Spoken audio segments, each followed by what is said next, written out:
Good evening, everyone. Can I please call for a motion and a second to reconvene the public meeting? Motion. Second. All in favor? Aye. Can we please stand for the Pledge of Allegiance, followed by a moment of silence to honor our servicemen and women? I pledge allegiance to the flag of the United States of America, and to the republic for which it stands, one nation, under God, indivisible, with liberty and justice for all.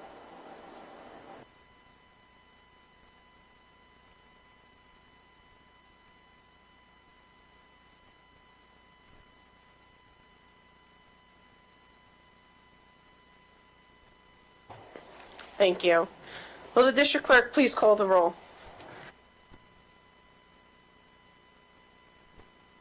Present. Present.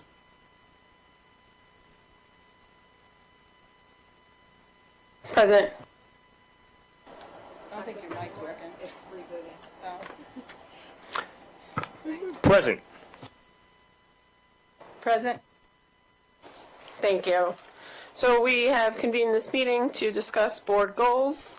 I will open the floor to the board. Whoever wants to start. Do you want to, oh wait, how do you turn this on? There we go. I mean, I didn't know if we wanted to, how we wanted to do it, if we wanted to like work off of the draft that Dr. Centimore provided for us, if we wanted to work on the mission statement, if we wanted to do board goals, bullet points. Well, this is where I today about this. I think this is a beautiful framework, but the reality is the board is supposed to set the goals. And I understand that we may be a more new board to doing this. So while I think this is an incredible framework, it really should be things that we brought forward. So what I was suggesting through email with you guys was that we should go, instead of going each person one goal at a time, which was suggested, I just think it's faster and more efficient, I should say, not even so much faster, but more efficient to have each person say, what are your bullet points? And then we go through each person does theirs, and we should have, there should be some that mesh, some that are the same. That's my thing, that I think we're all going to have, we should have similar bullet points. And did you see, I sent an email this morning, I don't know if you guys got it, it was in regards to, I wish we would have done it, how it was done years ago. In the future, that's how we should do it, or how the board, whoever's on it should do it, where you give the district clerk or the super all of your notes for board goals, and then they compile all 5 board members, because then the way that it was done in the past is they were highlighted, like, okay, each board member had something a little similar. And it like shows where can we collectively and collaboratively work together, and maybe that's the like one of the important ones checked. Like, I just think the way that one person going at a time just saying, this is my one goal, this is my one goal. Well, they'd say their goal, and then we discuss that goal. And then the next person would say their goal, and we discuss it. But we can do it anyway. I just want to say, in Dr. C's defense, what he did is took everything that we have discussed throughout the year last year, everything that we wanted and have talked about, and that I know sometimes, falls what we think on deaf ears, but it's not, and put that into this form, showing that these are all the topics that have come up throughout that year that we were interested in. So I just wanted to, in defense of him, he was listening to us, and the district and the community to come up with this. No, listen, I like I said, I appreciate what he did, but the reality is, I don't feel that you can measure the superintendent on goals that he created. And that's just what's next, because we do board goals, and then they steer the district goals. Board goals and district goals are the same if you look at But it's really 90% of Long Island districts. they are different, because some board goals don't turn into district goals, because some of them are just for the board.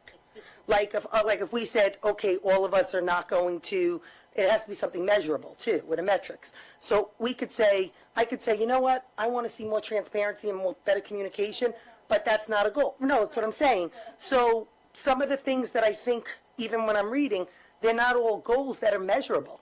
They have to have some sort of metrics. So like there has to be some way to see if there was some sort of change. Like, is there going to be a change in 5 years? Are there short-term goals? Are they long-term goals? Are they something that's attainable or not? Do we have things going on right now in the district that are not working?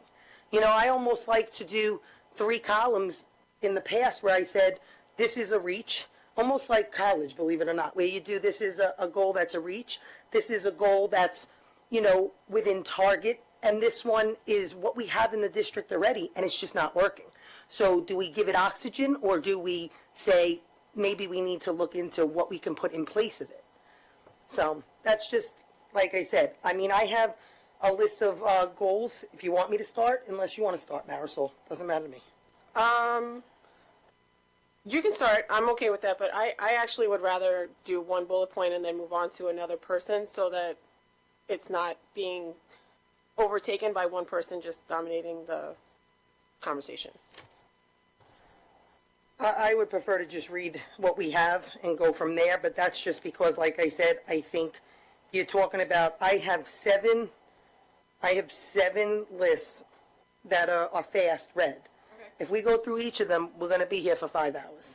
Okay. If you guys want to do that, that's fine with me. I have nowhere to be tonight, but it's up to you. That's fine. I mean, I have 3, but so go ahead. Do you want to go first then? Why don't you go first, because then you can read yours and then I'll do mine. Okay, sure. First. So for my board goals, what I had was to expand the STEM programs and career readiness, because not everybody goes to college, so maybe if we can work on enhancing their career readiness programs through academia here at Connecticut, I would love to see that. Student well-being and mental health, so this is a reach just because of the budget, but to increase the number of social workers or school counselors or psychologists, and to maybe increase the mental health awareness programs and have peer support, because mental health's not going anywhere and it's just not going to get better anytime soon. And my third one that I had was community transparency, where I know we're working on this now, but a digital platform with real life updates on the district website. That's what I had.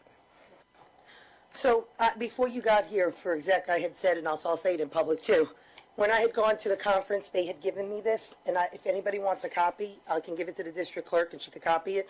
It's the Anatomy of District Goal Setting. It was a class that they had. It's exceptional, a lot of information in it. So I made seven areas, and I made short-term goals and long-term goals.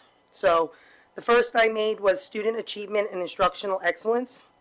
Short-term goals, strengthening differentiated instruction and intervention programs to close achievement gaps and improve overall academic performance.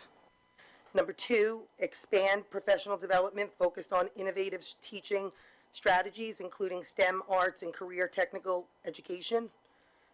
Number 3, enhance mental health, and I did the same, social emotional learning, resources for students and staff.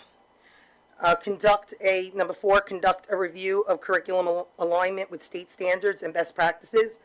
And number 5, analyze school rankings, metrics, and identify areas for immediate academic improvement. Then I made long-term goals, which is beyond 2025. Those I had for that: increase district rankings by improving student performance on standardized tests, AP participation and graduation rates. Number 2, establish new pathways for college and career readiness, including partnerships with local colleges and businesses. Number 3, expand dual enrollment and advanced placement opportunities for high school students. Number 4, develop a district-wide instructional technology plan to support 21st century learning. And number 5, implement targeted initiatives to raise student performance to competitive levels with top-performing districts in the region. Then I went to number 2, like a second. And again, they showed me this when I went to the conference, so it makes it a little easier. Number 2, I did special education and student support services. So the short-term goals would be improve communication with families regarding special education services, ensuring transparency and collaboration. Number 2, provide targeted professional development for educators to support inclusive classrooms. And number 3, evaluate and enhance special education staffing and resources to meet the needs of the district's 20% special education student population. The long-term goals beyond 2025 would be, number one, develop new programs and services to support students with diverse learning needs, including transition programs for post-secondary success. Number two, strengthen partnerships with external agencies to provide additional resources and services. And number three, expand early intervention and pre-K programs for students with disabilities to improve long-term academic outcomes. Then number three, fiscal responsibility, cost-saving measures, and budget transparency.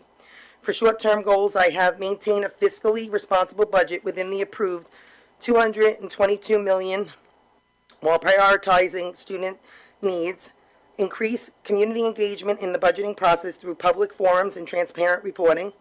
Number three, identify and apply, for new state and federal grant opportunities to expand district programming at minimal taxpayer cost. Number four, conduct an efficiency audit to identify potential cost savings opportunities without impacting student programs. The long-term goals beyond 2025, number one would be develop a multi-year financial plan to ensure fiscal stability and sustainability while maintaining strong educational programs.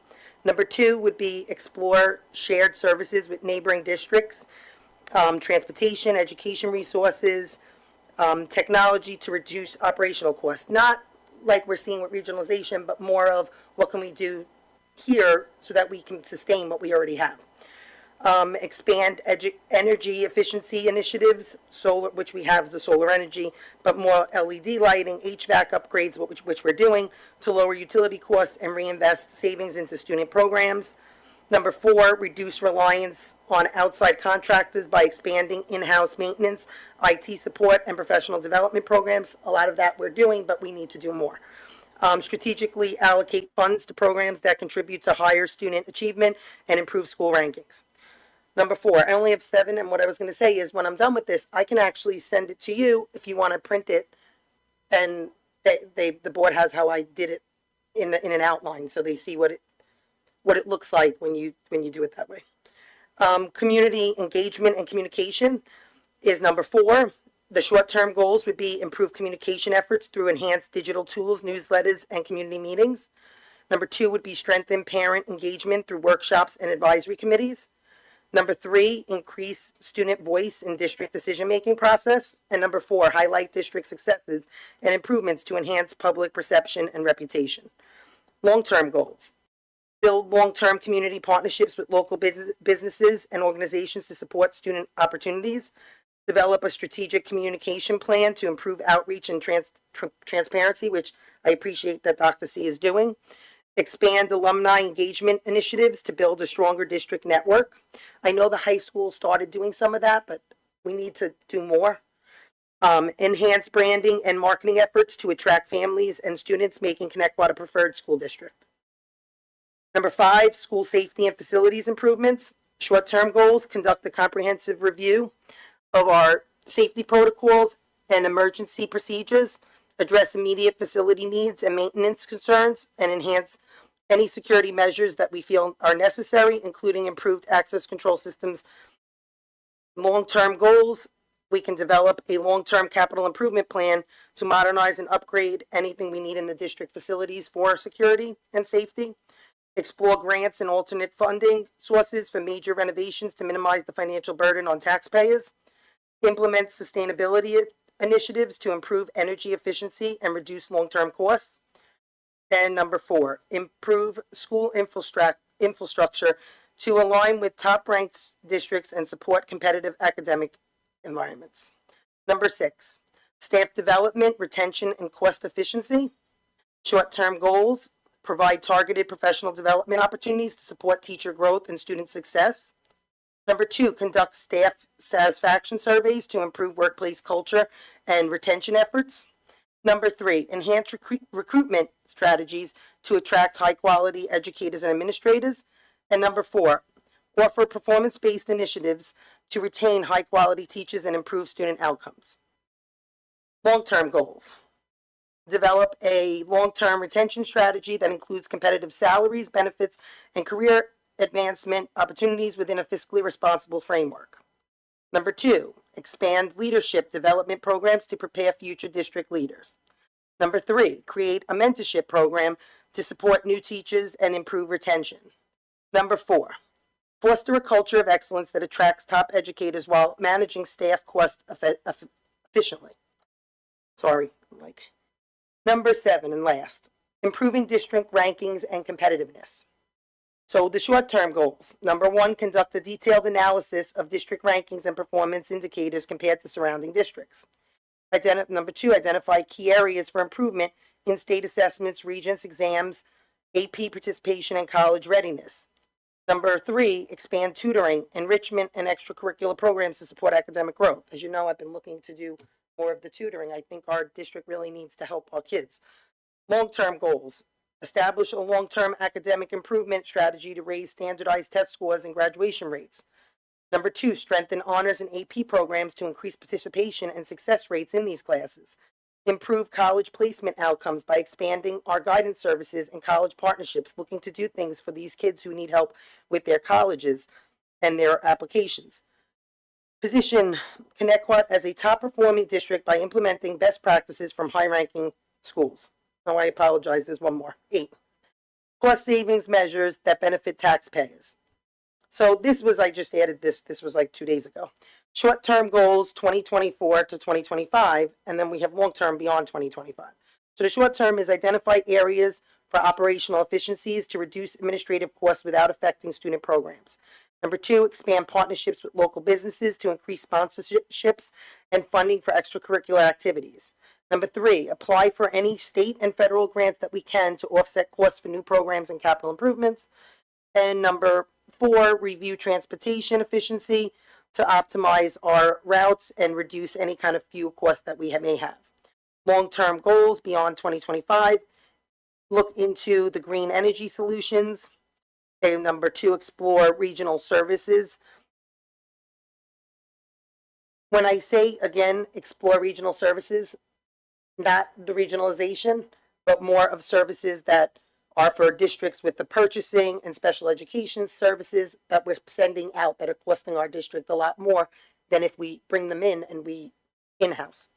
Reduce dependency on outside contractors by training in-house staff in maintenance, technology, and professional development roles, and develop a long-term financial strategy to maintain high-quality education while controlling tax impacts.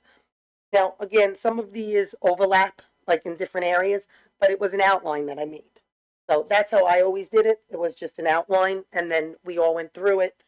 And like I said, take each person's outline, put them together on a spreadsheet, just for in the future. It's a nice way to do it, to have structure.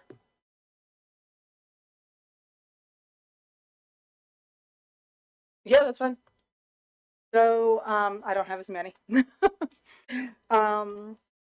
My first one is student achievement goal. Provide curriculum and instruction that will maximize student achievement through data-informed and innovative practices designed to meet the varied needs of all students. Obviously, our fiscal responsibility, the fiscal management goal, develop short and long-term financial plans for the district that meet the needs of our students, staff, and community while maintaining spending within the allowable tax cap or other targets set by the Board of Education. My I'm very big on the dual enrollment in the sense of not so much how we might have it set up now, because we do have a robust dual enrollment, but many schools do a dual enrollment where the kid actually spends half the day at school and half the day at college. So Suffolk Community has that program. Many students that I know across many of the different states participate in this. And I really feel we need to look into that. And I really feel it should be something that Connecticut's doing within the next 3 years, because first off, it helps with college expenses. It allows kids to work right after school. You know, there's many things in there, benefits to that. My other goal is the in-house program from BOCES. I think we should look at the BOCES program that is attended by the most amount of students. And I do believe it's cosmetology, but, you know, correct me if I'm wrong, obviously. And Track part of that? I thought E-Track was I didn't know if it was that one or mechanics. but whichever one has the largest amount of students attending, we should bring it in-house. I believe we have the ability at a point many years ago, and you went to Connecticut, I went to Connecticut, we had a whole entire mechanic shop. We easily can make a cosmetology, whichever one, again, is the one that students are attending the most, so we can keep them in-house and, you know, give them this opportunity. My last one is mathematics. You know, it's funny. I went away this weekend and we were driving and I went to visit a college. And on the way back, there was this huge sign that said over 50% of our students cannot do fourth grade math. Huge, huge billboard. And well, I thought it was our math. We are constantly settling for this 50%, 46%. I don't understand why. So many kids struggle in math. We're doing something wrong. And I'm not saying that it's the programs we're bringing in. Sometimes I believe we have to go back maybe to old math. You know, let them do let them do short division. Let them learn old math. We need to come up with new ideas about math. Again, I'm not saying a new program, a new way, a new actual Connecticut way, not a outside program. We need to be having innovative ideas for ourselves on our math program. And that goal is a now goal. I actually have no years on that one. That's a now. That's it. I definitely agree with you about the math. I would rather go back to long division than the boxes that my kids have drawn. And I feel like over the years we're seeing like we could all do math. Like it worked. Why do we get away from that when now we have kids struggling? So I totally get that. Now my goals, and I don't have as many also, but I have. Again, I know. I want to make That's it clear, okay. it's not a competition. It's just No. that no, I'm saying, I don't want you to feel, it's just that I have, like I said, I have this book that I want you guys to all have a copy if you want it. Yeah, definitely. It'll help you. It shows you exactly how to do the outline and make bullets. It doesn't matter this time. It's just for, it's very structured what they taught me. Yes. No, that's definitely great. And I think a lot of these goals absolutely overlap because the things I have on my list I heard come from all of you. And I'm sure you have the same ideas. Mine were a little bit more drawn though from the fact that I'm you know, on the board now a year, my own personal experience. I'm a little closer to home as far as my goals.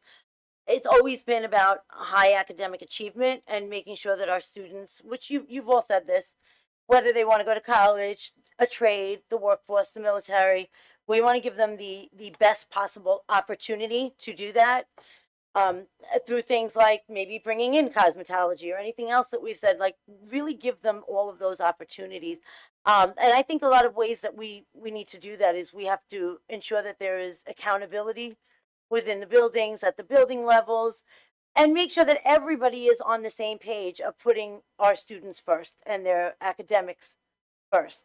The curriculum, make sure there's continuity, they're learning their lessons, everything, and we're really examining what's going on. I even, you know, quarter by quarter, really looking at this. Is this working? And I know programs, it is tough because you have to go by the New York State standards. As much as I do not like boxes, some of this is we're kind of stuck with, and I get that, but we really have to look at what works for Connecticut, and I really want to see this examined quarter by quarter, and what is influencing our students' grades. Is it attendance rates among the students? Is it among the staff? What is it that is bringing these students' grades to where they are? So that's of course one of my goals. Another one, big one, fiscal responsibility to our taxpayers. Everything that we do costs money, and you know, as a parent, I'll spend the money for my own children if it's worth it.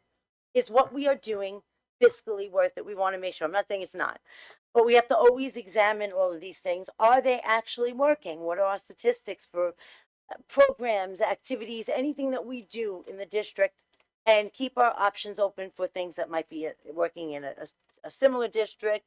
Maybe that's a better program, and really look into that. For both of these goals, I do think if we somehow get a team of invested stakeholders, let the community be our oversight. They have to have a say. They are part of this.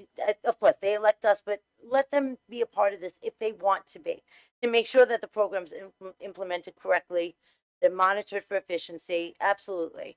My other goal, which is definitely more specific, is I do feel we need to focus a lot on our special needs students. We have, it's a lot of students with IEPs, 504 plans, all of that, to make sure that these IEP plans, everything's being followed. It has to be followed.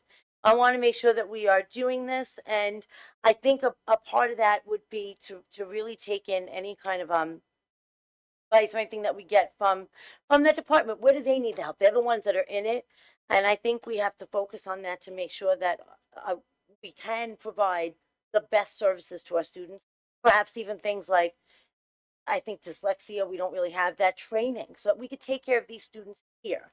It might turn out to be a more physical option as well, if we could actually have our own staff doing that. So really look into that to make sure that our students, yeah, they're going to have to go out sometimes for services, but can we bring it here into their home community where they could have it right here for them? I think that's something that we should try to make sure that we do, so we provide the best possible opportunities for every single student all across the board for all of them. So that was my list, which is a little bit different from everybody else. That's what I came up with after my year of experience so far, year and a half actually. Thank you. Let me just kind of repeat a lot of it. Before I do, I thought, do we not have the program? I thought it was like the Beacon we do have dual enrollment, I thought. So one of my goals was to increase the number of students that were actually using it, look at which ones, what we offer that for. Like, are those subjects that students are even interested in going for dual enrollment for? Yeah, I'll provide a little clarity. What April said, we absolutely have a partnership with Suffolk Community that we are expanding immediately with English, and you know, we've been in close communication working with Suffolk Community to even try to expand to maybe even, who knows, one day. It was one of my goals coming into the district over, you know, just under 2 years ago, maybe even be able to provide eventually some kind of an associate's degree opportunity, which would be very, very exciting. But what April is referring to is a scenario where a student would come to Connecticut High School for a little part of their day, and then they would physically actually drive over to Suffolk Community and Similar take to BOCES. right. I was going to say, like, my goal makes no sense then, because I wanted to increase. I thought I was saying, let's increase something that just doesn't exist. No, it exists. I see now. We Now have you're a talking lot about of the dual, I also have more documents open for no reason. I put on there that as far as like communication, kind of I forget who said it, like to do better job of communicating, I would like to see board docs like way updated, way quicker, like with like very quickly from when we have meetings. To look at what our previous goals were, I had to like dig to find like 2016-17 was the last thing. I don't know if that's actually the last time it was done. I don't believe so, but yeah, so it's like very outdated. It would be a really good spot for people to go for information. So that was part of it. I think that piggyback off of that also, I would just like to see more communication from the district quicker that acknowledges things, so we don't leave the community feeling like we're just not listening at all, even if it is a simple acknowledgement of like, we have received X amount of inquiries about whatever, we're looking into it. Like, we just kind of don't even do that, which makes people feel like they're being ignored, I feel. Similar to, I heard a lot of people talking about like more professional development. I kind of like went even further back. Like, I just want to improve the overall climate and culture and like kind of restore pride for the teachers working here. I feel like there's been this like disconnect even from when I was in school. Like, it just felt like everyone was a lot more like proud to say they were here and like make us more of a district that teachers would want to come work at, right? Like improve the culture, the climate, figure out what's going on, include all those voices, even if we don't like what they have to say. And I would like to see some sort of work into our overall being AI, like ChatGPT, all of those things are here. They're not going anywhere. And I want to figure out if there's a way that we can bring this in without, so we're not tempting to cheat, right? Like, let's figure out a way that we can actually use it to help learn. This technology continues to advance. We should get ahead of it instead of wait until it's become a problem. And now we have these 7 initiatives to stop cheating and stop all of these things. If we can actually utilize it as a learning experience, because I mean, I use it. You know what I mean? Like everybody uses it for something one way or another. I would like to see us get ahead of it.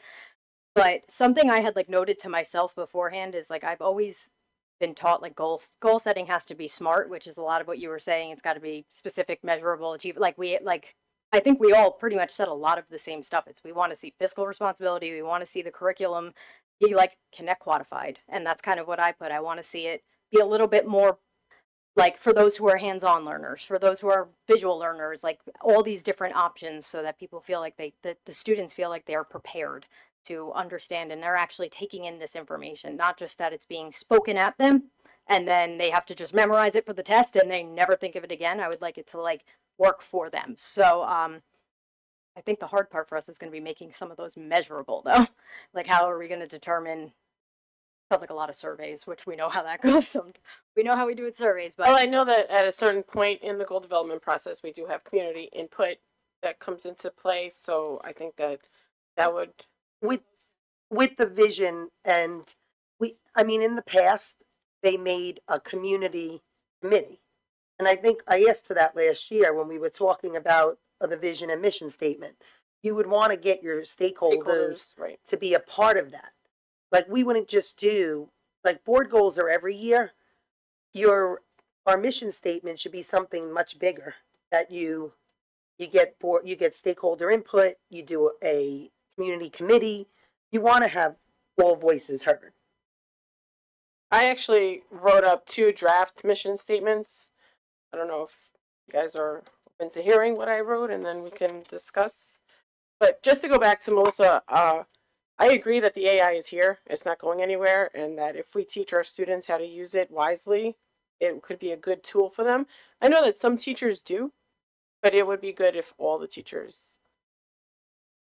So I do like that. yeah, I think that's like kind of we've all hit on it in one way or another too, of just like making it unique, but also a little bit more like uniform too. That like your child learns one thing, yours learns another, and they're in the same class, just 2 different sections of it, and like it's completely kind of different worlds, which is going to happen. You have different teachers, different teaching styles, but like those types of things, I would like to make sure like we know that everybody's getting all the time. You know, just like with the website that we started the website committee to revamp the website, that the IT department did start the AI committee to, you know, which already had they already had their first meeting. So, you know, in terms of So I'll read the mission statements that I wrote. Our vision is to develop well-rounded, confident, and responsible individuals who aspire to achieve their full potential. We will do this by providing a welcoming, happy, safe, and supportive learning environment in which everyone is equal and all achievements are celebrated. That was one. And then I wrote a shorter one because I know that they shouldn't really. A community where all children feel loved, respected, and encouraged to develop to their fullest potential. That one was definitely shorter. So I don't know if anybody wants to expand on anybody's goals. I would like to see a community committee established. I don't think that we should be doing a mission statement on our own. The mission statement is the community's input is valuable for that. 100%. Board goals, yes. I think the community vision, input on all of it is Well, very important. the vision should be reviewed annually and periodically. District goals are what we turn into SMART goals for the super into an action plan for district goals to be steered. But I didn't even realize we were going to be doing the mission statement without us at least getting a stakeholder survey. I mean, the steps for this is really a planning, a stakeholder survey, then your mission and vision, a data dive, and then determine priorities. I did see we have a district mission statement and then we also have a board mission statement. So like I assumed we were talking about the board one. I was referring to a board mission statement. Okay. I do want to add that I remember, just to touch on what you were just saying, and this was going back before I was on the board with the previous superintendent. There was, and then it stopped. There was a T-Bird project, and that kind of it was community input covering the district goals, if we're going to talk about that at all.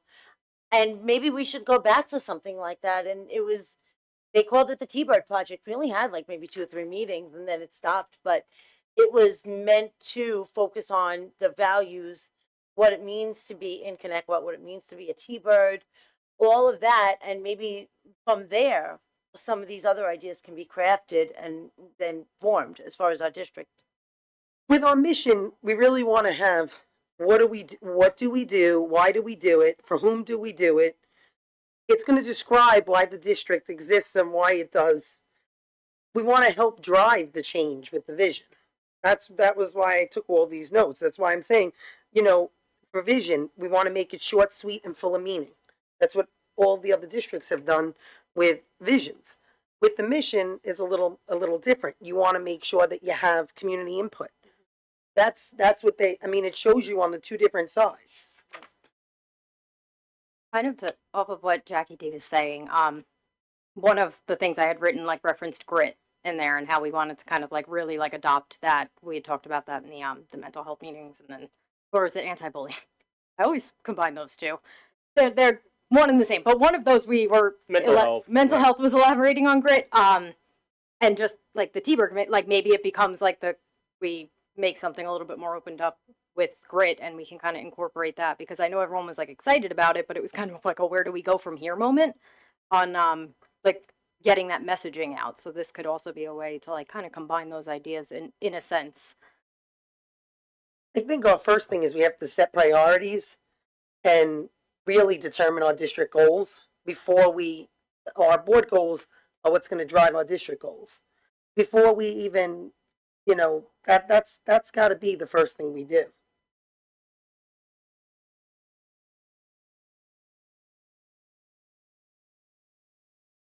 Right. I agree. Definitely. We definitely have to set our board goals and then drive into the district goals. So do you want to send them all into Ari, everything that we've discussed tonight? Have her compile it, go through it, pick the highlights, and do it that way? Yeah, I would like to do that. And I'd like Jax to leave that book here so she could photocopy it for everybody. No problem. Yeah, I think it would be much easier to work off of if we see everybody's, everybody's thoughts laid out in an organized format, and then from there we can form the vision, we can form all that to set our actual goals.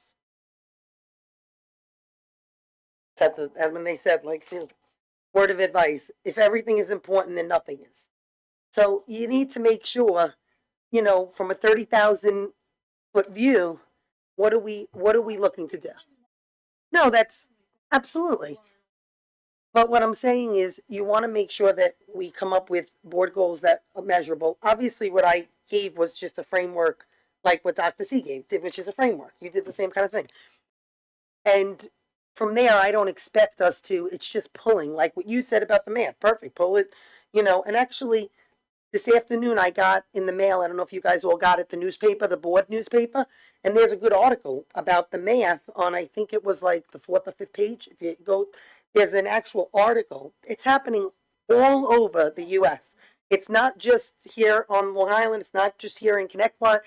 There is a problem with math because of, they're saying that from 2022 to 2024, the numbers laid flat, and they really didn't get because of COVID. That's what they were saying. I think it's not the new math versus the old math. I think the problem is this. I think the problem is that the kids run to their calculators. I know that when I was in high school, I didn't have a calculator. I had to figure it out. Like when I went to the store and I needed to know 100%. Oh, yeah. 100%. So I didn't have that when I was in school. I had to figure it out. I had to figure out how much change I was going to get at the grocery store without my calculator. So I think that this is a crutch for a lot of our generation. I don't know that it's new. I actually, because I had to learn Common Core math to teach my kids, I actually work in Common Core now when I do math. This is the problem. The calculators and the kids relying on them too much. Yeah, and I think you're right about that, and I do agree that, of course, with everything turning into AI, we have to make sure that we are, I guess, quote, up with the times, but we have to be careful because you don't want kids, you have to find that balance so kids are not going to ChatGPT for every little thing. They have to know how to think on their own. So, and it is hard because that is where everything is going. Everybody's been using it. And it's, while it might be great for our generation because we've already been taught how to think. We already have that basis, but kids that are growing up and learning, they have to know how to think on their own. You know, I work in a library, and yes, I have the catalog right there. But if I don't know how to actually do my job without what am I going to do? I have to know how to do this stuff. I can't always depend on that if everything goes down one day. These kids have to know how to think without these things, without the AI. So yes, we have to be aware of it, that it's there. We have to teach them how to find that balance to not literally depend on it for every little thing that they need to do. I personally don't care about the calculator. You know what? For the most part, we're always going to have a calculator. So I'm okay with that. I'm not okay with the fact that we're not coming up as a district, and not even just across the U.S., as our district. We need new ways to get these kids motivated and learn the math. And I don't feel we're doing that. I don't feel we're doing that from the early stages of kindergarten up. I feel we really have to, you know, I don't want to say beat it into them, but you know, like push it into them that this is important from kindergarten to fifth, that by the time you go to secondary, you have so many skills that you can handle when new math, and now you have algebraic equations and things like that. It's not as hard, but I feel we're lacking with new ideas of getting these kids motivated and to teach them how to learn. We're just pushing the information at them. And when you push information at the kids, no one's going to learn. So you pushed it, I passed that test, or I failed it, and I'm on. What did you learn? Because if I gave you that test three weeks from now, as we all know, when it comes to the final, you can't do it. We're missing something. We're missing a step. We need to come up. We need It's almost like, how do you I think retain it's it? retention. How do you I was just retain gonna it? say, I was gonna say retention is, I think, our biggest problem, which is what we've been saying. That's why we used grant money for the last 2 years on tutoring and bringing in like these extra, like, grant funded. high school level. Oh, no, I We have agree. to start that elementary. They should have these core responsibilities. And I, by no way was a math whiz, but I definitely have more core math than a lot of these children. Once you establish that core in the elementary school and it's like ingrained in them, it builds with them throughout. But see, I 100%. disagree, because I think what happens with a lot of people, and they don't realize it, is we're looking at kids in high school right now who I feel like there has been an educational gap. Whether we say, you know, COVID, this, that, whatever. I use the example of Algebra 1, for instance. And I said the kids that were in Algebra 1 during COVID, they did not learn the base. They didn't, I mean, you're trying to learn through a computer. I give everybody credit, the teachers, the students, for jumping in and doing what they had to do. But at the same time, we have to at least be realistic that it wasn't the best way to learn. And a lot of kids couldn't learn that way. And because of that, now you go into Algebra 2, let's say, or you go into geometry, then you go into Algebra 2. But now you're in Algebra 2, and you're seeing, and that was what I had brought up, you know, from like 2 years ago. I brought up, why are our Algebra 2 numbers down? And they said, oh, because Algebra 1 was the kids from COVID, blah, blah, blah. And I said, okay, but there has to be a way that we can help these children retain more. And I also think we expect students, at least this is my opinion, that we expect students to be more independent learners when they get to high school. And I understand that. That might work for some students, but there are still a lot of students that need that extra help. They need that extra, you know, a 1-on-1, 1-on-5, 1-on-10, 1-on-20, whatever it is, they need that extra help. I hear from so many parents that they say to me, and I've seen it a little bit, but they'll be like, once you get to the high school, it's a lot of independent learning. And I said, that's great for the student who picks things up fast. But what about the students who don't? It isn't just, you know, people say to me, oh, is it the kids that are special education? I said, that's not true. That's not true. It's general education students who are having a problem just being independent learners. You can't, we have to start to also look at this as, why are we expecting kids to have so much independence at 14, 15, 16 years old? Yes, we should be setting them up for success in college to be more independent learners. But there's going to be a core group of kids, like you were saying, who could do like dual enrollment, who could do this associate's degree. And that's great. But what about the kids who just need to get by, the kids who just need to learn the extra skills. I've been saying for years, I was begging for years, that we have kids whose SAT scores have gone down. Why? Because our students are not retaining enough. Their reading comprehension is not as good. Their math scores are not as good. What is the problem? I said, why can't, I've asked for years. I know you know this. For years, I've been saying, why can't we have this? I wanted to have some sort of learning where reading comp. I know so many students in the high school who get by, but yet they haven't really learned the skills of reading comp. And reading comp actually helps you in every single other aspect of learning. If you don't have reading comp, I know adults who aren't good with reading comp. As a matter of fact, I'm not great with reading comp. And I tell people that that can affect you as you get older in every aspect of your life. So I'm glad. I fell into a rabbit hole a few months ago looking into like districts that had preferable scores, we'll say, right? The name of the type of learning is escaping me, and it's short of Googling a sentence to figure it out. All of them had in common that they use a type of learning where like it is real world experience applied into it. So project. Thank you. Jeez, my brain was like short circuited. Like it is showing like leaps and bounds that and project based learning. My brain was like, I was gonna Google like what is it when kids go into real world to learn. Beyond that, I was reading a little bit more that because of the phones, right? Like we identified the problem and not the solution. Like we know that the phones cause a myriad of help and hurt, but it's so much easier to isolate and do things independently now that like group, like not to say forced group work, right? But like working with each other to on certain things, right? So reading comprehension, you can't do that great with like a group, but less of the feeding information and being like, take your worksheet home and do the homework, and a little bit more open discussions, real world application, like more feedback back and forth in the classroom has been showing better scores in those schools. But I do want to say, and I can only speak for the AP English that my daughter's in right now.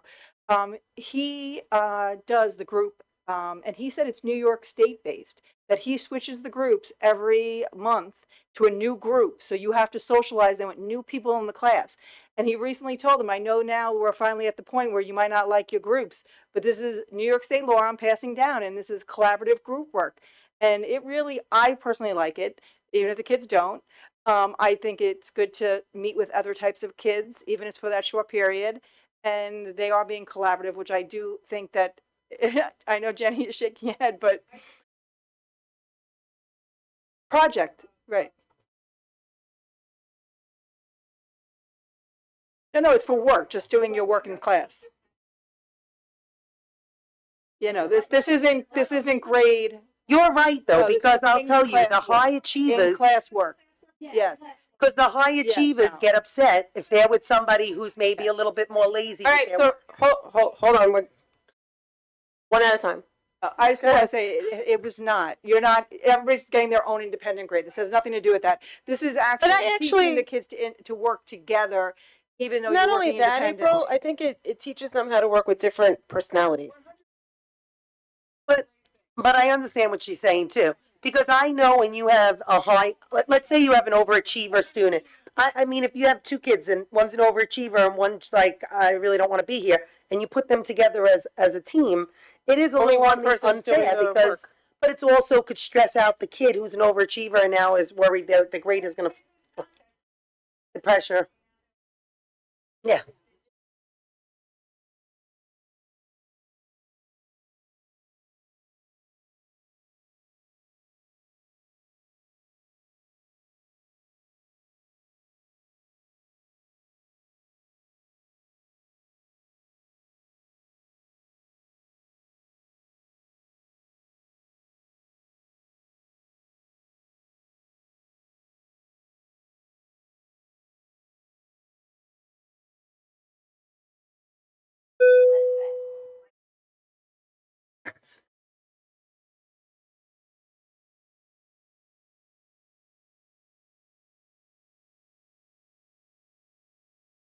XY. That's complicated.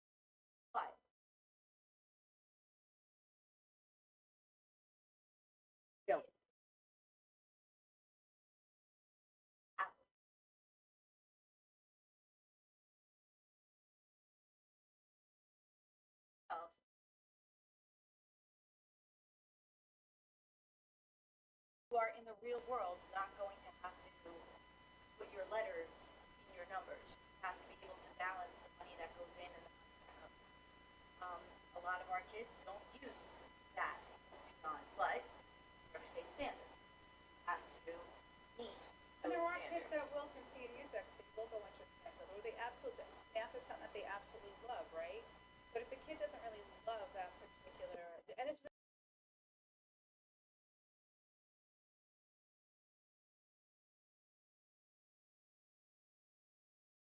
But I should know. But it would.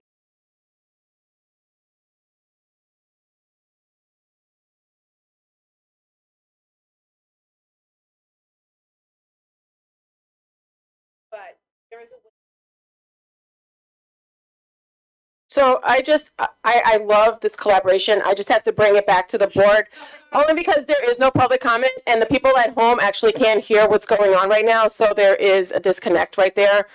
To the people at home, we were just talking about the project-based learning that's going on in other districts and how it affects.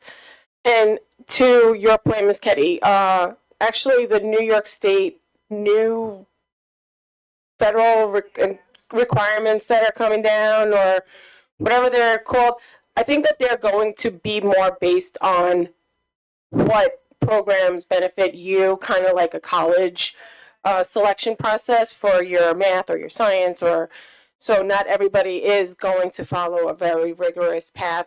It's just more what is typical for you or what would work best for you. But we don't have any information on that. I know Ms. Poppy is following that very closely, and she's been keeping the curriculum committee updated on that, but we don't have any more information.